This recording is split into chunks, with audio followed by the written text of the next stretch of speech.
Hey there, and good morning. I'm making a video. Stuff I want to talk about today. It's always kind of like a debate in my head of like what I want to actually like cover on the topic of today's channel, and it's a little bit of art, a little bit of mental health stuff, a little bit of announcement and news stuff's going on. Um, First off, I'm sure you see there's a little logo in the top right hand corner of my on my page there. Uh, yes, so cool information here. I'm working with some people now. Um, One of my longtime influences has been a creator named Don Serratos, and he made a Patreon way back when. I think I may have actually been the first person to sub. Had to drop off for a while just because of stuff going on with life. Came back and they were like, "Hey, we're looking for content creators, blah blah blah." And I'm like, "Yeah, that's I be doing that sometimes." And little mini conversation, and yeah, they want to do stuff with me, so I guess we're gonna try that out now. I need to get some more info as far as like the links. They're gonna want me to have some links up so you guys can, I think, hop in their Discord, but I'm gonna get some links. It'll probably be in the comments, or I might have to edit the description after I post this video. But I'm really excited to be working with these folks. I've had some kind of little conversations with them before I was like for sure gonna hop on this thing to kind of get to know these folks and see if we were in the same mind space on a lot of stuff. And it sounds like I really am with several of them in there. Um, they are definitely really down with the kind of mental health cause. They've actually got me in touch with some other folks with an actual like nonprofit. I may be chatting with. I don't know what we're gonna do there, but I'll be chatting with them, seeing if there's anything I can do for them or that kind of thing. But yeah, so that's a new thing. That's news. Um, I'll be kind of showing you some of their stuff too. You definitely need to familiarize yourself with Don Serratos first and foremost, the head honcho there. I learned a lot about like weathering and stuff through him. Really cool things that he's done. He seems to be moving kind of more towards mini painting, and I mean you're going to see with most of us in this space, we kind of do a little bit of everything these days, and I'm honored that they're seeing me as having something to bring to the table in there because I do know that I do some things very differently, and different perspectives on stuff can be healthy or helpful rather, especially in art stuff. Which one of the things is something I'm going to go over today. A little idea I had. We'll make that the first topic of the day's video. So where's my camera? I'm still working on the spreader here. In the last video I made talking about like how to make these things and the kind of tool basics, right? I had kind of an idea. There are times when you want to work on a model and you want to paint it, and you're happy with the color scheme, but just maybe not the paint, the color itself. So you want to paint it right, but you don't necessarily want to paint it a different color. But you want to give it like that. Like that gold is booty, right? It really is. They always are in these kits if they're not painted. It's not just a good color. So very often we say to ourselves, we want to paint that gold with a better gold, and you can, right? But gold's maybe not the best example, but and as far as like this method, I think. But my idea is like I don't want to have to go through and like prime it because knowing the way that acrylic paints work is a matter of knowing that like usually it matters what's underneath of it because it's translucent. But I wonder if I'm going to keep them the same colors and I just want to add a different hue or a different kind of outer value of the paint itself. If I really feel that it's necessary to prime them all black or all white or a zenithal or a slap chop and just try out putting something on there for the paint to bite on, like a matte clear coat, just for the paint to bite, and then paint the paint because if I want to keep this white, it should be fine to be white underneath because we're wanting to keep that same color, but maybe like add some kind of light and dark values with like the speed paints, for example. So I think I'm going to give that a try on maybe a couple smaller pieces and see if I like the way it looks. And if it looks that good, I'll try it on the whole model. But yeah, I don't, in this piece, I just don't want to do a slap chop. It's not just because it's a lot of work, but it's like, I really like the colors that the model is as is. It's just that they could be better. Cause like, if you look at the manual, like I think this is actually a painted one. You see how the golds on that just look so much richer, right? So I asked myself, I know that these gold speed paints, they want a lighter color. So I wonder if I can just matte coat this and then speed paint gold and get a good look, because it will definitely have like highlights and lowlights and things. We'll try it out and see on like a smaller piece. But yeah, we're gonna try that out and see if that method works with the metallics. Like there's the grays here. I want to replace them with the speed paint silver. The golds, I'll replace them with the speed paint gold, and maybe do a couple variations of gold and copper, because I have two golds and a copper to give it some contrast, right? That's very often something you aim for when you're painting your own kits. Like if it's a lot of green, you might do like shades of green kind of thing. We're gonna probably aim for that with this here to get a better look out of it. So yeah, there's that. But yeah, we're gonna try that, and we'll see how it goes. I don't know if I'm gonna post the results here or on my Insta, but you guys know I'm here and on Insta, and stuff goes on both. So make sure you're tuned into both of those channels to see how that shakes out. So yeah, that's the art stuff, and I'm just trucking on this. I couldn't really assemble this until I painted it, because I knew I wanted to paint all these details, and if I assemble it, I'm not going to be able to reach all the details. That was a struggle of the Viola custom I did, which I did, in hindsight, I did a little too much assembly. I wouldn't have assembled it so much before I painted it, but we learn from everything that we do to do better, which is a nice segue into the mental health segment of this stuff. So, you know, I talked about in the last stream about like, you know, turning 40 and all the different things to reflect upon, and like, you know, making the serious change and making sure it happens and locks in, and that you're achieving the things that you want out of life so you don't waste your life. And none of that's really changed or anything. It's just, I guess what I wanted to touch on in particular is like, you know, for those of us who are autistic folks, whether you've been diagnosed your whole life, whether you just recently got diagnosed, which is the harder piece of the puzzle for one thing. Some kind of reflections that I have that I feel are important to share. There's a lot of stuff that's going to be personal for me that I'm not going to share in here, but every once in a while, something that I've been doing with my personal stuff, I'm like, oh, this is something good to share with the world that may be going through some similar things that they got to figure out, you know, and this applies. And what I will say is, you know, here I am now, I'm going to therapy. I love my therapy. I'm so thankful for my therapist, because, you know, first finding out I was autistic kind of felt like I'm this difficult person and it's always going to be a struggle to mesh with society. And everyone's going to be different, right? I'm not a very high needs individual in my opinion, and according to like diagnosis too. But what I've gotten to learn with my therapist is that that's not so much the reality. The reality is that like, I am wired a certain way.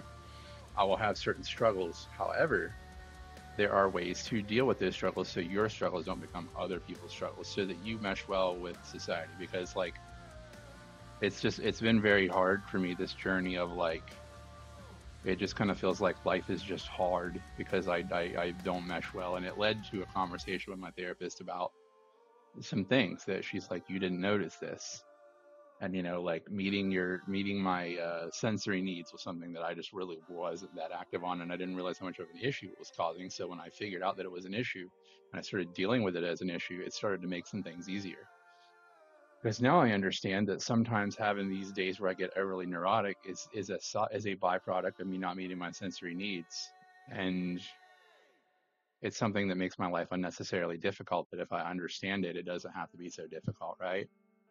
So yeah, there's so many things like that you're going to find. And, you know, like that's one thing, is that if you are autistic, even if you are autistic and you're diagnosed, you then have that hurdle of like, it's very hard for me to be in a job. It's very hard for me to be in a relationship because of all these different things that I struggle with.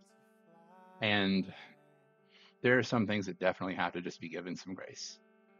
Like, I don't know if I'll ever find a way to fix the fact that I really struggle with like nouns and names. It's just something weird that my brain does. Maybe I will, but there will probably be some issues that there is no good solution to not make it everybody else's issue to deal with. And it's going to require some grace from other people, but there are a lot of them, a lot more than it seems like there would be, in my opinion, that can be dealt with.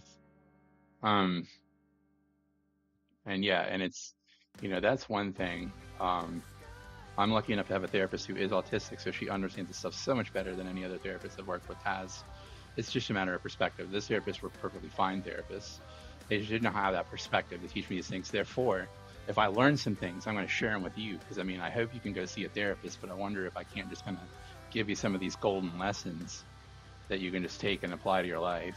If it helps you, great. If not, well, I wasted 10 minutes of your life. So what's the real loss there, right? Um, the one piece in particular is the sensory needs. If you are autistic, you will probably notice that you have sensory stuff going on, whether it's like bright light is too much for you, or whether it's like you feel a certain way if certain things are a certain way in your day, right? For me in particular, I recognize in my meditation that I needed a lot of stuff going on, because if it's very quiet, my brain just goes bananas. And what that was a clue of is telling me that for my sensory needs, I need input. How that shakes out for me is that it's so beneficial for me to take a walk at least once, maybe twice a day if weather permits, to give my brain what it needs to bring me to my center. Because if I don't do that and I don't meet my sensory needs, I get neurotic. If I get neurotic, I start spiraling. If I start spiraling, I start thinking things that aren't helpful. I make a mess for my coworkers, for my loved ones. And that's something that I can do better. You know, it can be better than that. And we're working on it. That's one piece. And there's just a lot of pieces like that, you know? So that's something to consider. Ask yourself what makes you feel good and what makes you feel bad. High pitched noises are tough for me. So it's not that I always need sensory input. Sometimes I need a lack of it. Sometimes bright light can be a bit much for me, but not always. I am, for the most part, needing sensory input, like sometimes louder music with deeper bass is very helpful for me. Sights and sounds, whether it's taking a drive or taking a walk, I need input. Because when that dumps in my head, then the neurotic thoughts don't have space. There's only like so much space in your consciousness at one time, right? It's like if I don't have anything going on, my brain starts to wander, and not good things fill those spaces that aren't helpful. So the trick to that is every once in a while, I gotta fill that brain up with sights and sounds, and you know that's one of my needs that needs to be filled. And when I do that, it makes it easier for me to live with the rest of the world. And I could sit here and make this an hour and a half long video about other things that my therapist, she's taught me. But we're starting to see a picture now that I'm recognizing is that more than I think of these issues that have been a problem for me can be dealt with and can be made to be better. So there's hope for me, because very often it feels hopeless. Like the way it feels when it's bad is that it's like life is always going to be hard and I don't know if I can deal with it. And I can. It's just a matter of I've needed help. And that's good, you know?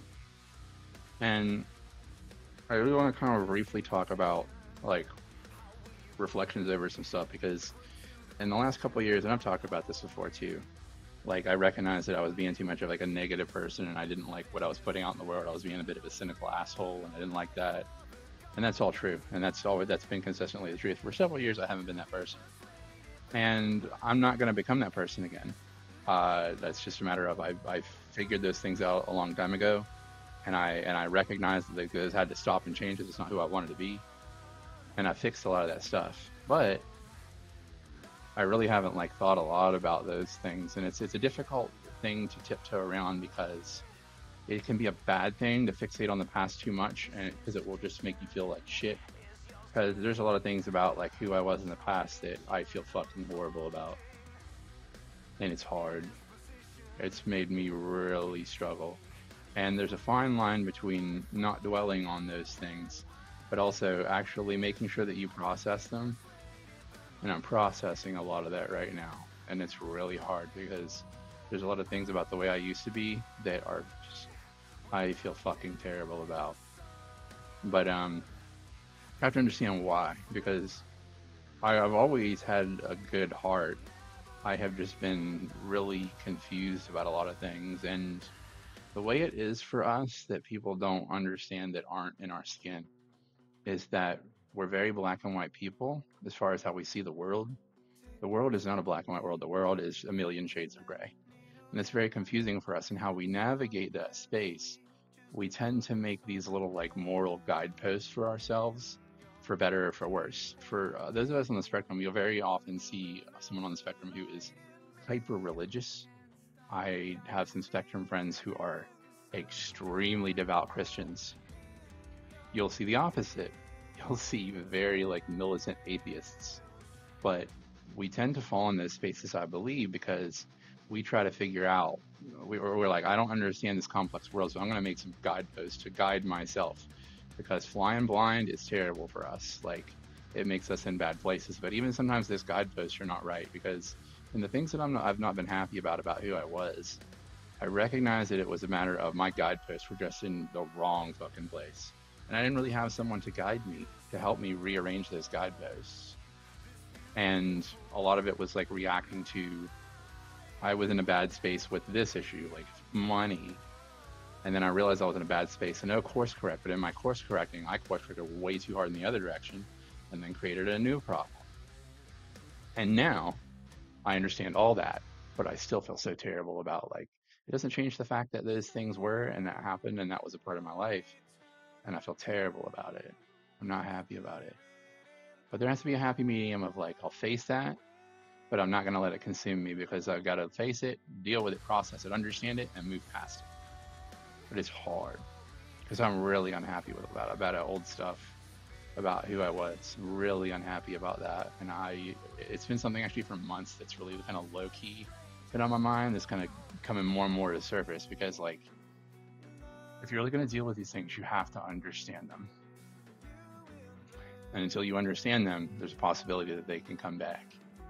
And I really understand all these things now. I really do. And it's just taken a lot of self-examination. But you have to understand, if you are an autistic person, that this is how this works for our brains.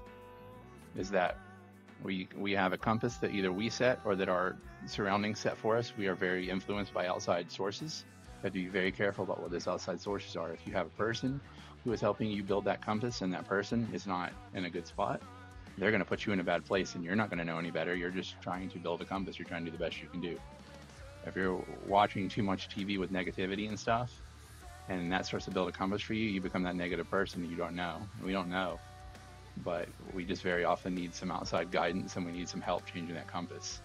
And I'm pretty happy where my compass is going. I feel bad about the damage and all through my past that bad compass has led me to, and you know, because I feel so bad, that's the thing too, is it has to be a fuel to change. It can't just be a bad feeling that sits.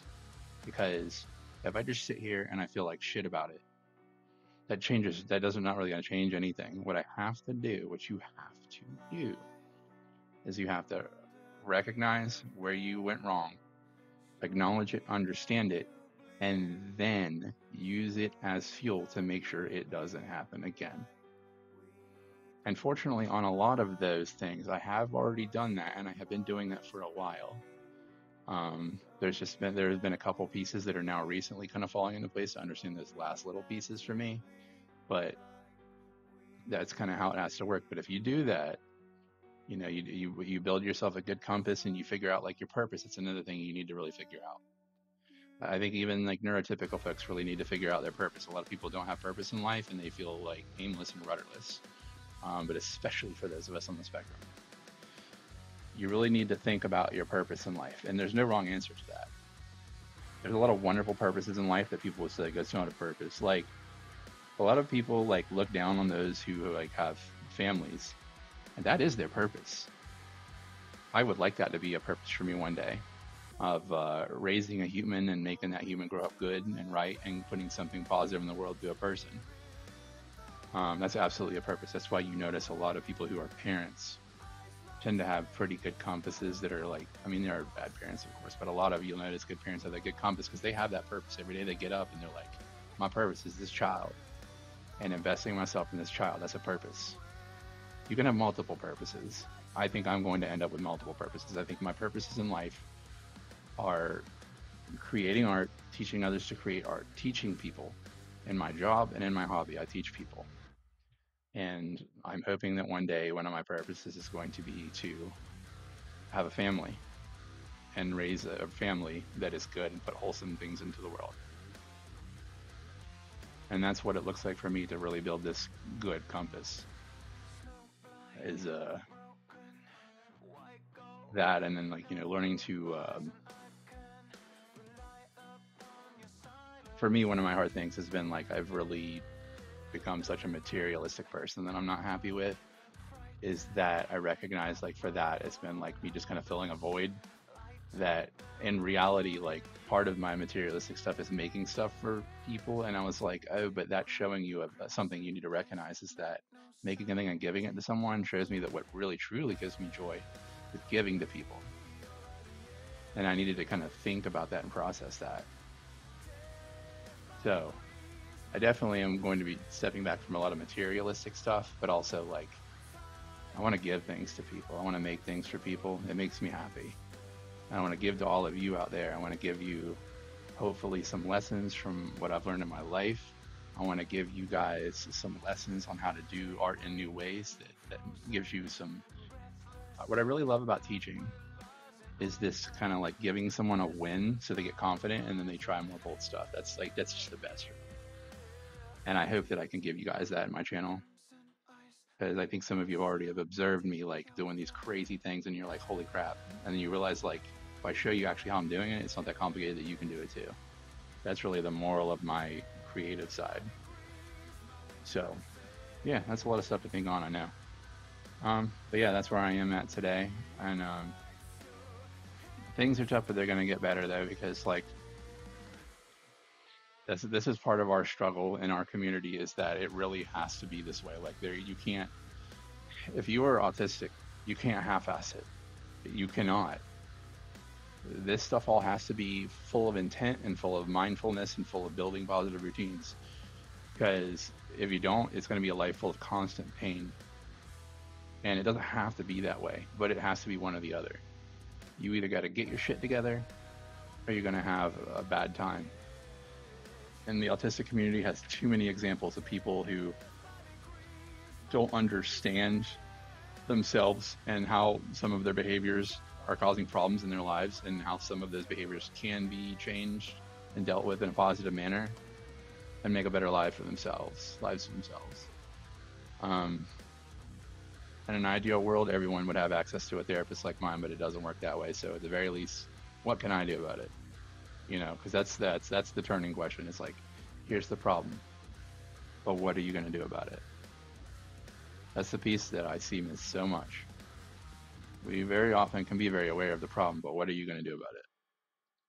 I can't give everybody a therapist, but I can pass on these little lessons. That's something I can do, and hopefully it'll help somebody. That's what I'm going to do about it. That's what I'm going to do about everything. I'm going to look at all these pieces that are laid out on my table, metaphorically and literally, and what am I going to do about it? And I'll have up days and I'll have down days. There might be times where I can't do content for like a week or 2 weeks. Hopefully that'll be less and less as I kind of figure things out more. But hey, I'm a human being, you know, and ups and downs are going to happen, and I have to face that. And let's move forward with some purpose, with some drive, with doing better, and saying this is the time that things start to change. This is where the road finally forks to the good stuff. So that's where I'm going to do my best ahead, and I hope you guys get to as well. And that's it for today's video. And yeah, I'll probably post on my Insta how this paint experiment works, so just watch there. And until next time.